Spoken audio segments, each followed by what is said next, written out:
Olá, boa noite a todos. Vamos iniciando a mais um Momento Espírita Brasil. Hoje, para darmos continuidade ao estudo de doutrina espírita, vamos falar sobre a adolescência, vamos falar sobre esse momento importante na encarnação dos espíritos. Nós falávamos em estudo anterior que o espírito, quando prepara a sua encarnação, ele está sob forte impacto emocional no mundo dos espíritos. Ele tem as tendências do passado, ele tem as suas lembranças dos seus erros, ele tem a necessidade do resgate, de entrar em sintonia novamente com a harmonia universal, e ele então passa no mundo espiritual por uma série de orientações. É claro que se o espírito, ao chegar na pátria espiritual, um pouco atormentado por descobrir, né, que deveria ter feito uma série de coisas, que deveria vencer uma série de dificuldades, que deveria cumprir determinadas tarefas que veio cumprir e não conseguiu cumprir, né, preso ainda num certo remorso, porque ainda percebe que deveria ter feito algumas coisas, que precisaria ter realizado determinadas tarefas no mundo, na sua encarnação, e não fez, o espírito está sob forte emoção. E nessa perspectiva, o espírito tem uma necessidade muito grande de voltar e resgatar todos esses erros. Entretanto, sob emoção, o espírito vai ter dificuldade de programar, de planejar um retorno.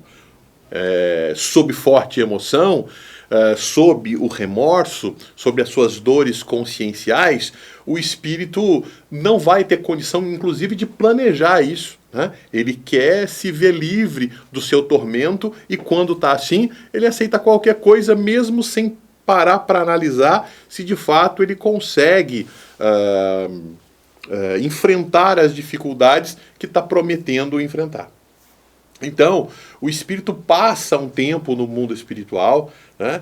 Ele vivencia etapas de orientações no mundo espiritual para que ele possa retomar o equilíbrio, as condições necessárias para analisar-se, para se autoconhecer, para entender as suas características, para entender o porquê, né, não conseguiu vencer, aonde estavam as suas falhas, aonde estavam efetivamente seus defeitos, para que ele possa então, de fato, entendendo tudo isso, saber das suas fraquezas, saber das suas dificuldades, planejar uma programação de fato importante, que efetivamente dê certo no seu processo de evolução.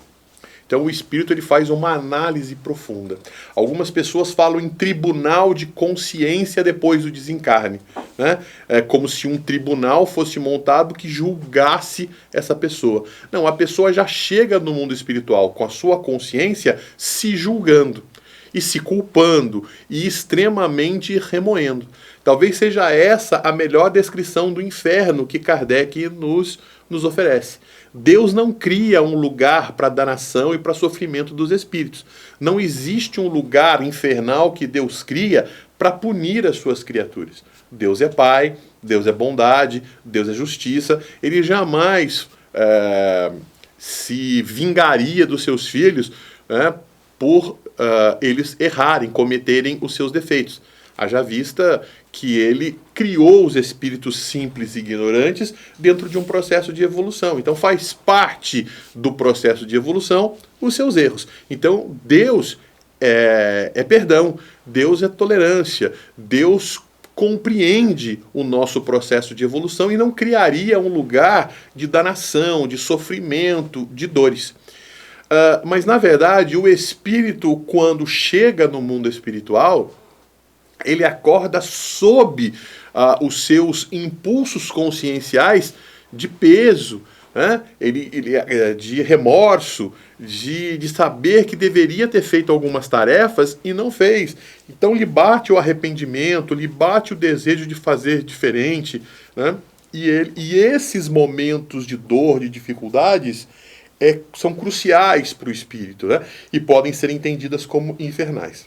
Há espíritos que, para fugir dessa dor, assim como fazem na Terra, são espíritos que buscam não enfrentar a realidade, buscam um certo mundo de ilusão. Então eles não retornam ao mundo dos espíritos. Eles continuam vinculados ao nosso mundo. Eles ficam nos acompanhando, eles ficam relembrando a encarnação anterior. Mesmo sendo dolorido, mesmo sendo difícil relembrar as coisas que fez na Terra, é uma dor, é um sofrimento que lhe é cômodo, porque ao mesmo tempo que é dolorido, ao mesmo tempo que é difícil, é cômodo para o espírito não enfrentar as suas dificuldades. Tamanha é a dor do seu remorso, do peso de consciência por ter falhado no seu processo de encarnação. Então o espírito ele continua apegado, arraigado à ilusão das questões materiais, mesmo não estando encarnado. Mas o espírito, num determinado momento, ele acorda. A dor é tamanha, a dor é difícil, a dor é complexa, e ele acorda e retorna, né, à necessidade de buscar o processo evolutivo. Então ele se abre para a orientação dos espíritos. Os espíritos, então, levam esse irmão espiritual, né, os espíritos superiores levam esse irmão espiritual para as chamadas colônias espirituais, e nessas colônias espirituais os espíritos são orientados, ele assiste palestras, ele dialoga, ele desenvolve determinadas atividades de estudo, de autoanálise, de reflexões profundas, onde ele então analisa, ele se analisa, ele se estuda, né? Ele observa a sua encarnação, ele analisa aonde foram os seus pontos fracos e a partir dali, então, ele planeja uma encarnação.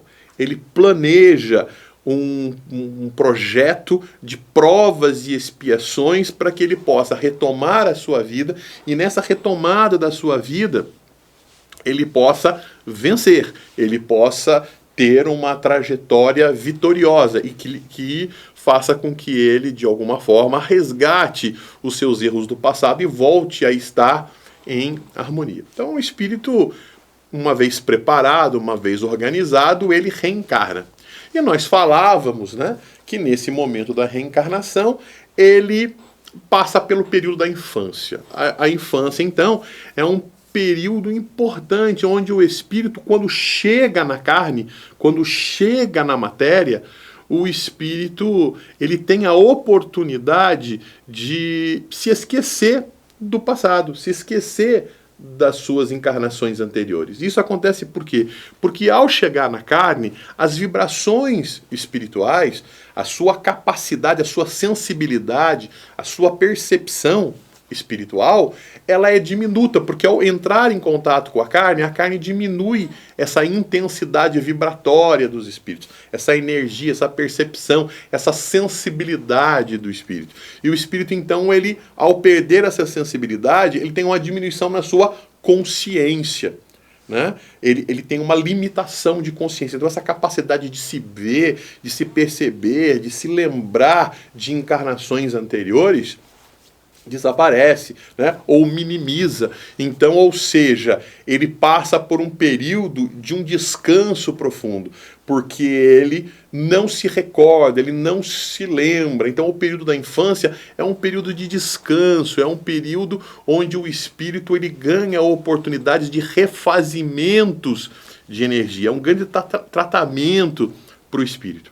Então, nesse momento, nessa faixa, o espírito, né, ele tem a oportunidade na infância de ele é mais, como ele não se lembra, ele não se recorda, ele é mais maleável aos conselhos paternos, aos conselhos dos seus professores, ao conselho dos seus parentes, aos bons conselhos. Então ele é mais maleável, ele é mais ajustado. É claro que apesar né, dele não se lembrar, ele tem as tendências, né? Ele tem, de vez em quando, então, existe uma tendência, aparece determinados sinais das suas tendências de reencarnação passada. Então nós percebemos uma criança um pouco mais agitada, às vezes a gente vê uma criança um pouco mais agressiva, a gente vê uma criança um pouco mais egocêntrica, né? Então a gente vai observando essa ou aquela tendência, mas ela é mais maleável, ela é mais ajustável, ela é mais disponível à ação educacional. E nós falávamos, então, no estudo anterior, dessa necessidade dos pais não perderem a oportunidade de exercer o processo educacional, de agir, né, orientando determinados hábitos, determinadas atitudes, para que sejam importantes elementos, suportes, estruturas, andaimes, para que o espírito então possa se apoiar nesses andaimes, nessas estruturas, para poder, quando chegar a adolescência, a fase adulta, quando as tendências do passado ficarem muito mais agudas, né? Porque o corpo vai amadurecendo, o cérebro vai se desenvolvendo, o espírito vai abrindo então as portas do seu livre arbitrar, da sua escolha, a personalidade se estabelece, né, começa a surgir mais firmemente na adolescência, e ele então, o amadurecimento do corpo permite um acordar de determinadas potências adormecidas do espírito na fase da infância, o espírito possa, então, ter forças para lutar contra essas tendências, contra determinados negativismos que levaram-no ao fracasso em encarnação anterior, né? Então, a infância, a gente já começa a perceber determinadas tendências, apesar da criança ser bastante maleável, porque o corpo ainda não maduro não exerce, né, não oferece ao espírito as condições para que as estruturas da personalidade, das tendências fiquem mais intensas. Então, fica mais fácil, né, para os pais atuarem.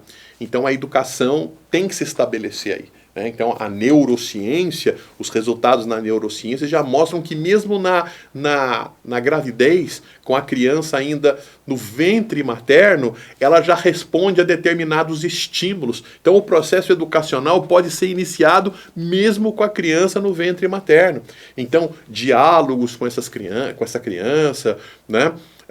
A criança já vai se adaptando à voz da mãe, já vai respondendo a isso, já vai reconhecendo a voz do pai, né? Isso vai trazendo calma, vai trazendo tranquilidade, vai trazendo segurança, né? Porque é um momento de dificuldade para o espírito voltar, enfrentar novas provas, enfrentar novas expiações, é um momento de desafio, então também é um momento de insegurança. Então ele vai criando determinados laços já desde a fase da infância, desde lá antes mesmo da infância, né? na fase uterina, já vai se preparando, já vai se organizando, já vai recebendo os primeiros lastros do processo educacional. Então, elemento importante esse processo educacional. Mas eu gostaria mas isso foi estudo anterior, né? Fiz aqui um resumo, um breve resumo do que nós falávamos no estudo anterior. Hoje nós vamos falar, então, da adolescência, né? E a gente às vezes se surpreende com a adolescência, porque a criança às vezes dócil, aquela criança que a gente manipulava, que a gente fazia, claro, às vezes fazia uma birra, demonstrava uma ou outra tendência, uma ou outra característica, mas aquela criança maleável, aquela criança que nos copia, aquela criança que nos busca o processo de identificação, né? A gente se assusta muitas das vezes quando chega a adolescência, porque a criança começa a mudar, ela começa a se transformar. Se nós pais, na fase da infância, a criança nos via como heróis, sempre concordava conosco, sempre de uma certa forma nos atendia, sempre de alguma forma nunca questionava determinadas colocações e orientações da nossa parte. Quando chega na adolescência, a gente vê uma certa resistência, a gente vê uma certa rebeldia, a gente já começa a perceber uma certa necessidade de questionamento, já começa a não aceitar as coisas com a mesma facilidade que aceitava antes. Isso gera preocupação, né? Nos gera uma certa... gera os primeiros conflitos, as primeiras dificuldades, né? Então, isso é natural. Na fase da infância, nós temos, então, uma criança buscando o processo, no processo de socialização, que a gente costuma chamar de socialização primária, né, que é essa fase inicial com a família, onde a criança começa a compreender o mundo à sua volta, começa a interiorizar regras sociais a partir do contato com o pai, com a mãe, com os irmãos, com os primos, né? Vai vendo como as pessoas se comportam e vai se comportando, e vai vendo como eles agem e vão criando hábitos, vão se comportando, vão se ajustando, vão ajustando a própria vida em função dos exemplos que efetivamente vão recebendo, né? Eles começam então a nos copiar. Aí a fase da identificação. Então ele se identifica conosco e ele começa então a refletir os nossos comportamentos e os nossos hábitos. Daí a importância do processo educacional intenso, pelo exemplo, na infância.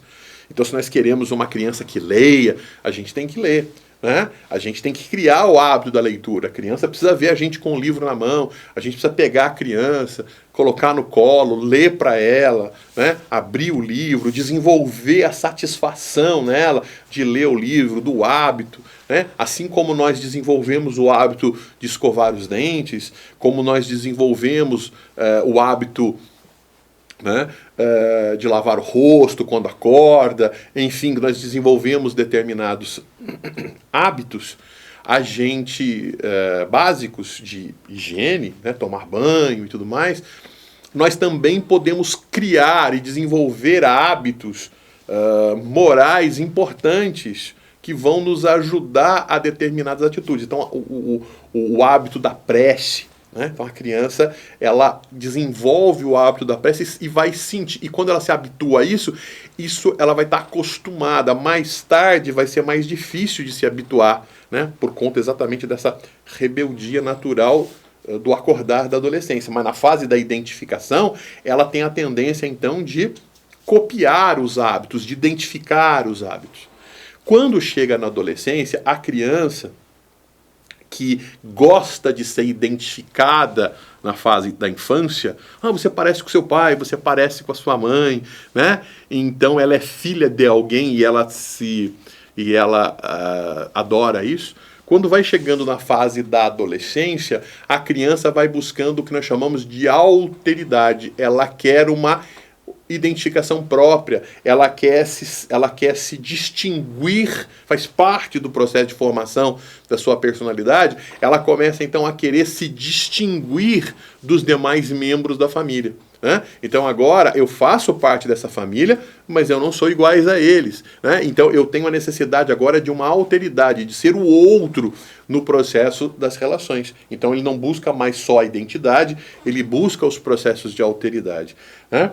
É evidente que a alteridade, né, o seu eu, que é diferente do eu do pai, do eu da mãe, do eu do irmão, do tio, enfim, a alteridade, o meu eu, faz parte a identidade. Quer dizer, eu faço parte de um determinado grupo. Existem determinadas coisas na minha vida que vão ter um determinado sentido, porque foi ali que eu me formei, foi ali que eu me vinculei, os primeiros passos que dei. Então, olhar para o passado, olhar para as fotografias, olhar para determinados hábitos que a gente fazia com primos, com encontros com os irmãos, encontros com a família, lembrar de determinado tio, de determinada tia, nos faz olhar para a gente e identificar em nós determinados aspectos, né, de por que eu sou de um determinado jeito, né? Se a gente pudesse se olhar no espelho todos os dias e fazer uma análise, né? Um espelho que refletisse a gente conversando com as pessoas, que refletisse a gente analisando o ponto de vista das pessoas, fazendo julgamento e tudo mais, a gente identificaria nesses nossos atos, atos de determinados parentes, atos de determinadas pessoas que conviveram conosco, ou seja, na vida, pessoas importantes nos marcam. Aliás, a palavra importante, né, pessoas importantes, são pessoas que a gente importou para dentro da gente, né?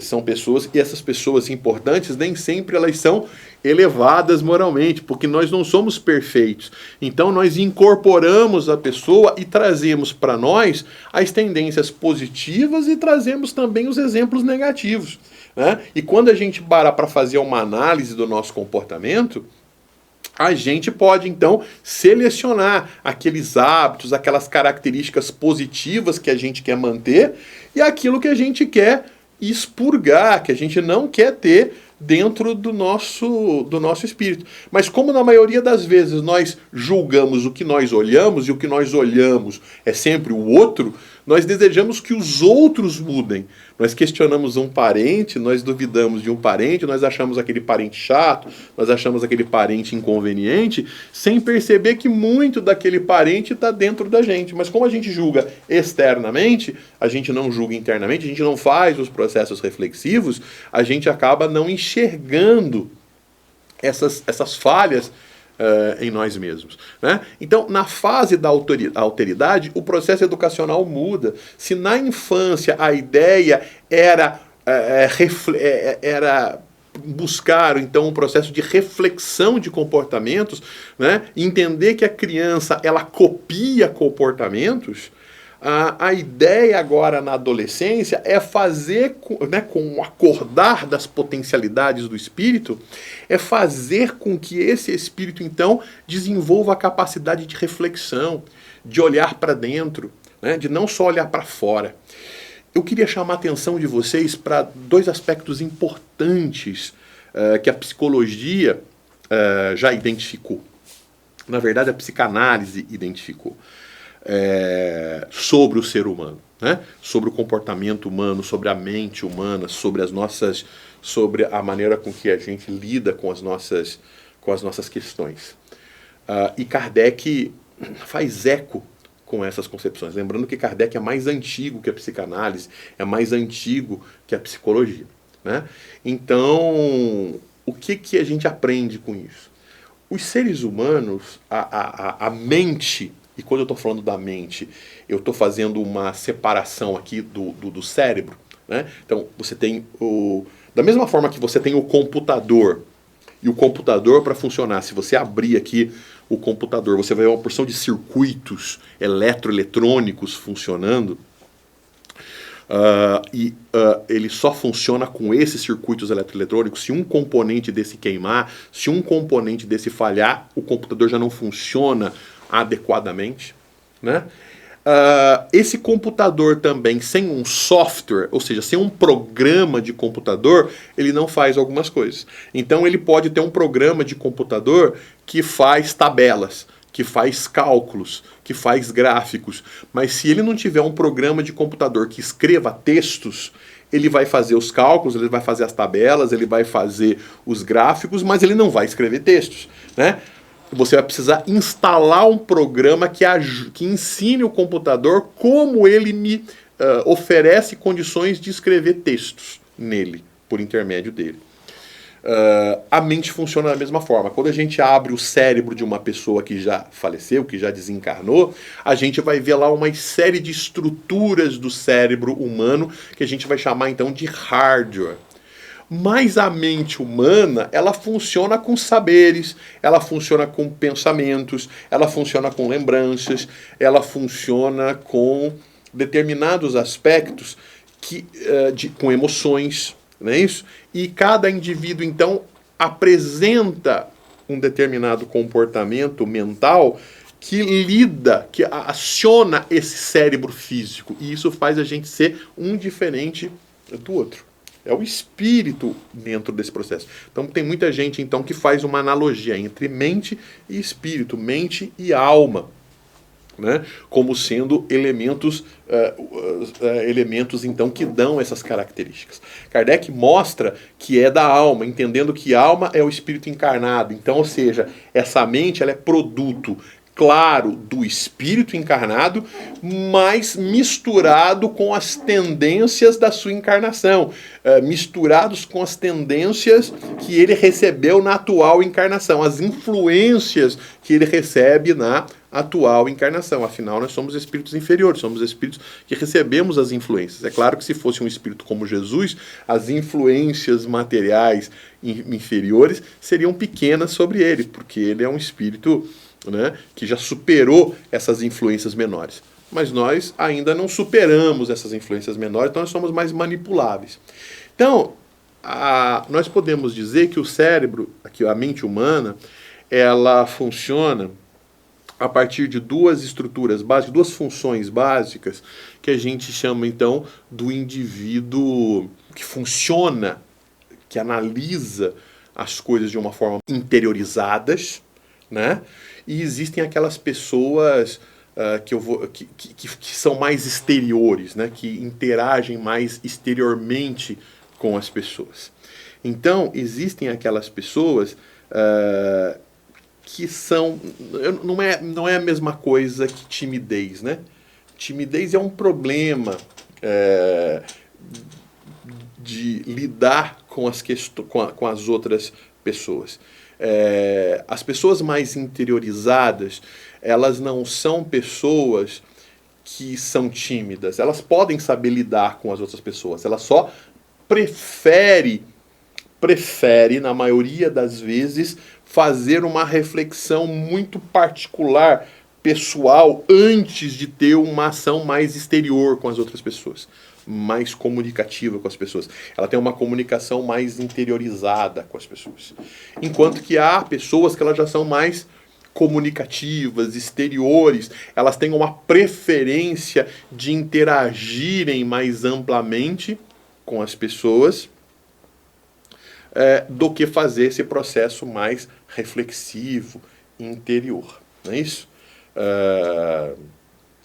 Existem aquelas pessoas, portanto, que quando estão perdidas, não sabem exatamente aonde estão, abrem o GPS ou abrem um mapa e vão olhar para as placas, tentar entender os sinais, as informações e achar o caminho.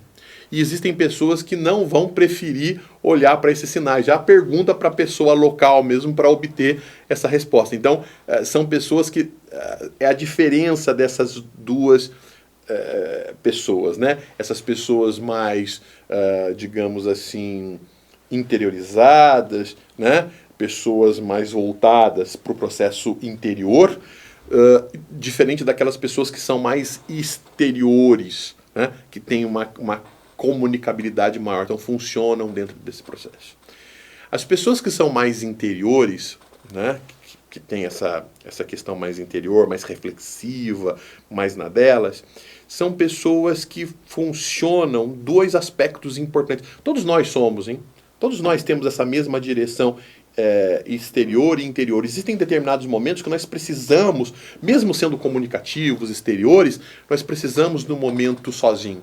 Nós precisamos do nosso momento reflexivo.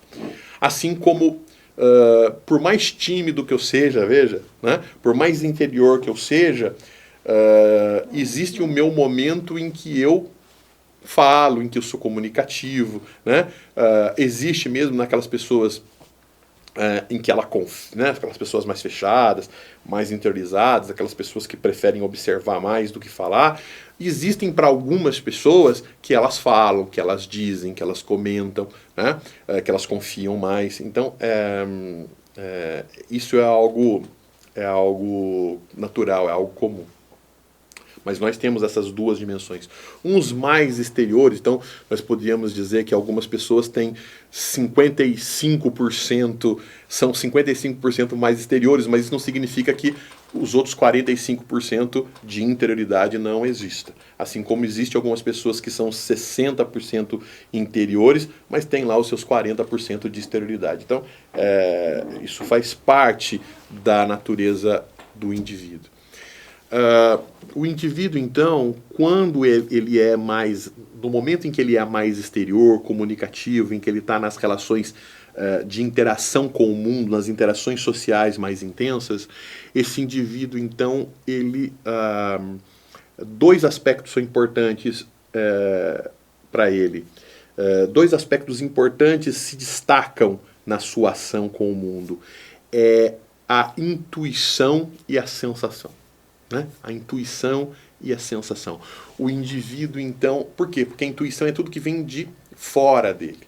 Né? Então, quando a gente fala da intuição como vinda dos espíritos, a intuição vem dos espíritos, mas não precisa vir dos espíritos desencarnados. Né? Elas podem vir também dos espíritos encarnados. Claro, vem dos espíritos. Não é só dos desencarnados. Vem também dos encarnados.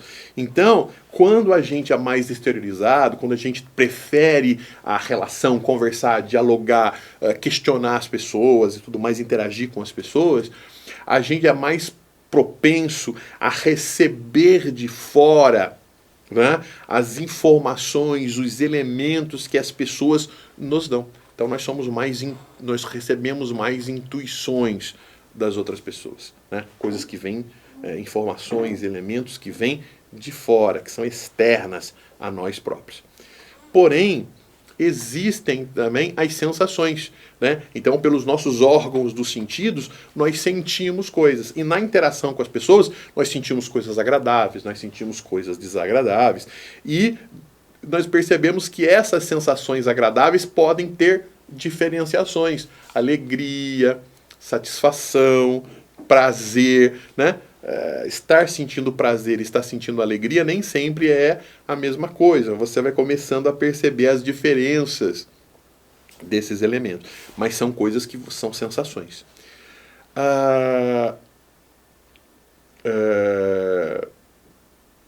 Nos processos interiores, você tem a capacidade de transformar a intuição em conhecimento. Porque é quando você pega aquela intuição, é quando você sozinho, sem a interação, agora você para e pensa na intuição.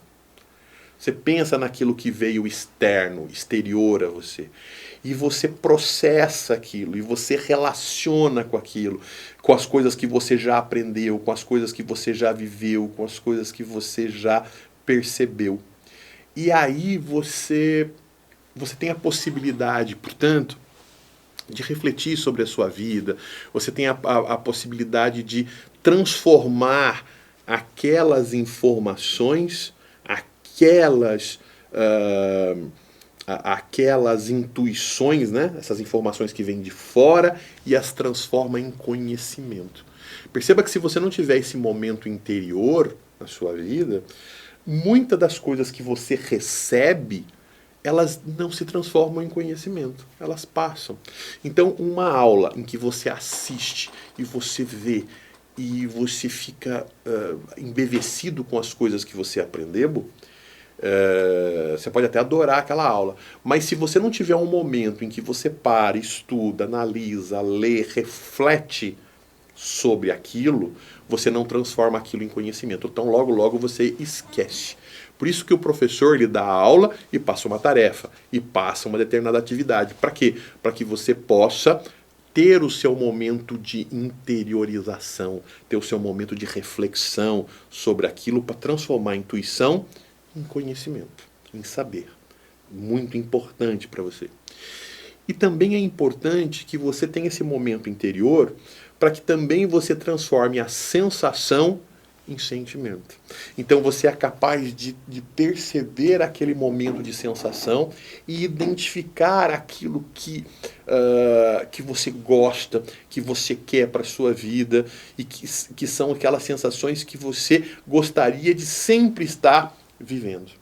Então você identifica, nos momentos de reflexão, você identifica como é que Como é que iniciou esse processo que gerou essa sensação? Que gerou esse bem-estar? Que gerou essa sensação legal, gostosa, desejosa, que se repita na minha vida? Então eu identifico. E aí eu começo a perceber, bom, aconteceu quando as pessoas me trataram assim, aconteceu quando tal coisa se estabeleceu. E por que as pessoas me trataram assim? Como é que eu agi para que as pessoas me tratassem assim? Como é que eu fiz? O que é que eu agi? Qual foi o meu comportamento que gerou também esse bem-estar e essa satisfação? Então, quando eu identifico isso nesse processo reflexivo, eu transformo sensação em sentimento. Perceba que da mesma forma, eu posso identificar sensações ruins e eu posso perceber, bom, o que é que me gerou sensação ruim? Foi o contato com determinadas pessoas, foi determinadas atitudes que tomei, né? Então, as pessoas reagem a determinadas atitudes. Então, que tipo de atitude eu não terei para que essa sensação não se repita? Porque essa sensação não é algo que eu quero que aconteça. Então, a necessidade desse processo reflexivo é elemento importante. Na infância, isso é mais difícil, mas na adolescência, quando o indivíduo começa a acordar, bater de frente, né, não é uma boa estratégia, né? É preciso, por quê? Porque ele está pensando, porque ele está raciocinando, né? Se na infância você plantou determinados hábitos, agora ele começa a questionar esses hábitos, ele começa a comparar os hábitos que ele recebeu na infância com os hábitos que ele vê outras pessoas tendo, e ele começa a confrontar, ele começa a questionar. Então agora o momento é permitir que esse indivíduo reflita, que ele questione, né? Que ele não se deixe manipular, que ele não se deixe levar, que ele use o pensamento, mas que ele perceba que às vezes faltam elementos para auxiliar o seu pensamento. E aí as leituras são elementos importantes. E se você, digamos assim, plantou o hábito da leitura, plantou o hábito do diálogo, plantou o hábito da conversa respeitosa, onde você ouve o outro, né, escuta, dialoga, né, mas se coloca na condição outro para construir os argumentos em resposta. Quando você realmente se aproxima, veja, diálogo, ele pressupõe um aproximar-se. Logos vem da ideia do conhecer, o dia vem do processo de 2, 3, 4. Então, diálogo é quando nós nos juntamos para buscar o conhecimento, um conhecimento libertador, um conhecimento verdadeiro. Não é um ajuntamento de pessoas onde você quer aparecer, ou no momento em que você quer destaque, ou no momento em que você quer ter razão, ou no momento em que você quer vencer numa batalha guerreira a conversa com o outro, superar o outro. Isso não é diálogo, porque você não está buscando o conhecimento, o entendimento, a vinculação com o outro. Você está querendo uma superioridade, você está numa batalha, você está num processo de querer ter razão, né? E, na verdade, nem sempre é o momento em que esse adolescente está precisando. Ele precisa ser compreendido, ser entendido, né? Então você dialoga, você permite que ele fale, que ele diga, que ele confie em você para dizer qual é o critério que ele está usando para organizar, para valorizar determinados pontos de vista e desvalorizar outros. Como é que ele está pensando? Qual é a linha de raciocínio que ele está usando? Quais são os valores que estão permeando o julgamento desse indivíduo? Para que você então possa, entendendo essa forma de pensar, né, corrigir esse ponto de vista, dar o seu ponto de vista, fazê-lo pensar, questionar, ele próprio perceber que existem erros na sua linha de raciocínio, ele próprio descobrir, não é você que vai dizer para ele que está errado por causa disso, disso, daquilo. A tendência natural é refutar, não é pensar. É refutar, porque ele quer ser ele. Agora, quando você dá a oportunidade dele ser ele, pensando pela própria cabeça, mas apenas oferecendo elementos para que ele faça esse processo de reflexão, para que ele transforme essa conversa com você, né, não só num processo intuitivo, onde ele recebe de fora, né, de você, elementos, ele possa ter um momento de reflexão, de construção interior, de verdades, de questionamentos, de elementos, de saberes que veio de fora e que ele formalizou internamente, né? E aí depois ele vai voltar para você para dar outros pontos de vista, e você vai perceber que ele evoluiu nessa concepção. Sócrates fundava a maêutica, né? E na maêutica era o hábito de fazer perguntas, de fazer questionamentos, de ajudar as pessoas a pensarem, acreditar que as pessoas são capazes de pensar, que as pessoas são capazes de ser inteligentes, que as pessoas são capazes de construir esse conhecimento, né? Então, amor pressupõe compreensão e acreditar nos potenciais do indivíduo. Quando a gente quer dar pronto para o nosso filho, quando a gente quer dar pronto para o nosso adolescente determinadas verdades, revela em você uma espécie de descrença no potencial dele de sozinho construir aquele conhecimento. Então, quando você dialogar com o filho, dialogar com qualquer adolescente, respeite a capacidade intelectual dele. Ele pode ainda estar nesse processo de despertamento dessa intelectualidade, mas o ajude, lhe ofereça determinados elementos de pensar, de raciocinar. Olha, você está pensando assim, mas você já parou para pensar sobre esse ponto de vista? Você já parou para pensar sobre esse argumento? Você já plante esse elemento reflexivo, permita que os seus processos intuitivos, ou seja, que vem de você para ele, né, um processo externo dele para ele, possa se transformar num processo interior, num processo reflexivo, num processo em que mais vale deixá-lo ganhar a discussão naquele momento, né? Deixar com que ele, mais que as suas palavras ecoem e fiquem lá perturbando, que ele vai voltar depois para estabelecer e dar continuidade a esse diálogo. Eu gostaria de agradecer muito a você por esse momento que a gente passou junto, por essas discussões, por essas conversas. A gente ainda vai continuar discutindo um pouco sobre a adolescência, sobre os processos do conflito da adolescência. No nosso estudo, no nosso próximo estudo, nós falaremos sobre outros aspectos que envolvem a adolescência, né? Falaremos sobre a questão da escolha da sua profissão, que é algo que pressiona muito, né? Quer dizer, como é que isso tem a ver com o planejamento de outras vidas e como é que o planejamento de outras vidas se chocam com determinados valores que o materialismo impõe. O indivíduo vem com uma determinada tendência, com uma determinada programação, mas aí o materialismo diz que aquilo não vale nada, que o que vale é uma outra profissão, né? E o indivíduo, então, ele acaba escolhendo uma profissão contrária àquela que lhe faria bem somente para ele ter status social.